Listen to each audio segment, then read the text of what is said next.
Olá, meu nome é Pedro Salerno, bem-vindos ao nosso canal Voz Eventos em Saúde. E o vídeo de hoje é sobre a escala de performance de Karnofsky. Então essa escala ela foi desenvolvida por David A. Karnofsky, que era um oncologista, junto com Joseph Burkenau.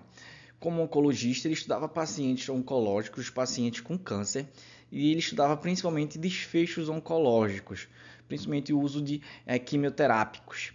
Mas ele queria ter uma visão mais subjetiva, não apenas dos medicamentos utilizados, mas sim da influência do indivíduo em si no tratamento. Então, essa visão do indivíduo é que é a grande diferencial dessa escala de performance de Karnofsky.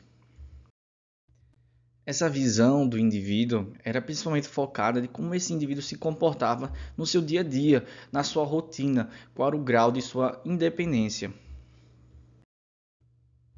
Agora que a gente já abordou o contexto em que essa escala foi criada, vamos abordar ela diretamente.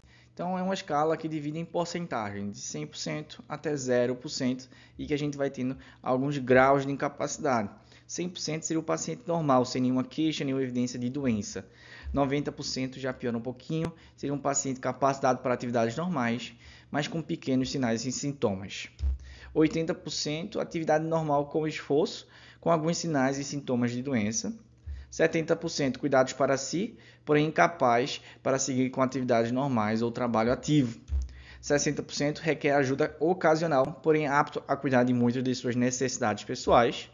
50% requer ajuda considerável e frequente assistência médica ou especializada.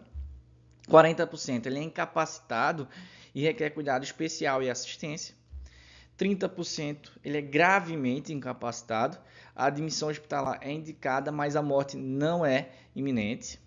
20% do paciente é muito doente. A admissão hospitalar é necessária, precisando de terapia e cuidados intensivos.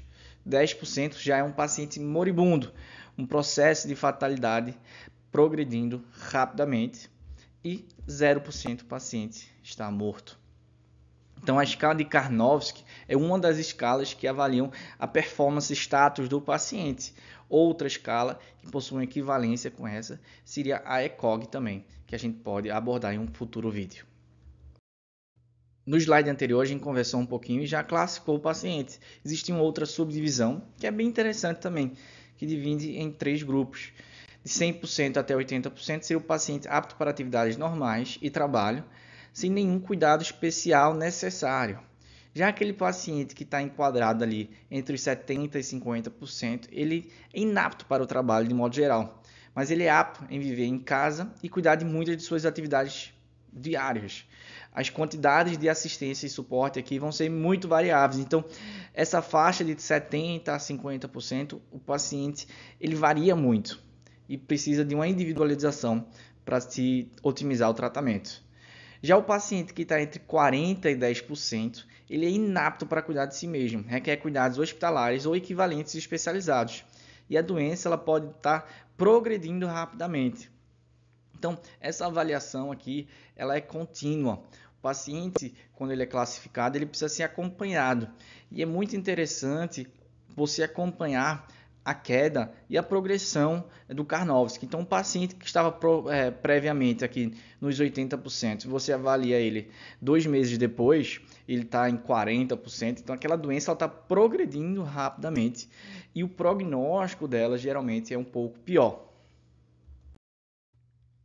Então, como a gente conversou nos últimos slides, a escala de Karnofsky ela foi criada por um oncologista para ser utilizada principalmente em pacientes oncológicos, mais especificamente pacientes com câncer mais avançados, por exemplo, metastáticos, em que vários estudos de análise de sobrevivência já foram realizados e correlacionaram, por exemplo, o Karnofsky com o tempo médio de sobrevida.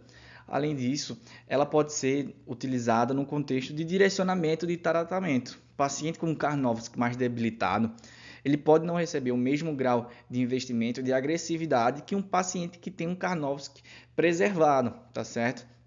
Além disso, o Karnofsky foi muito importante para servir de inspiração a outras escalas que possam ser utilizadas em diferentes grupos de pacientes.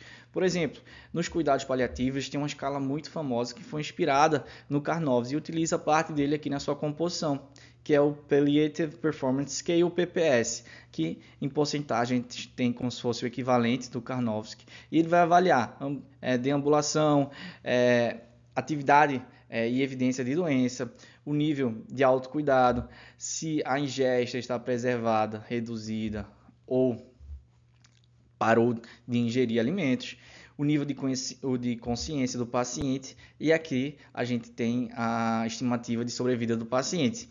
Então, o PPS é uma das escalas que foi inspirada, por exemplo, no Karnofsky, para ser utilizada em pacientes com cuidados paliativos. Então, pessoal, o objetivo do nosso vídeo foi justamente esse, dar uma pincelada na escala de Karnofsky, mostrar que ela existe, como ela pode ser utilizada, em que contexto que ela foi criada e outras escalas que ela inspirou também. Então, se você gostou desse vídeo, deixa aqui sua curtida, se inscreva no nosso canal e até a próxima.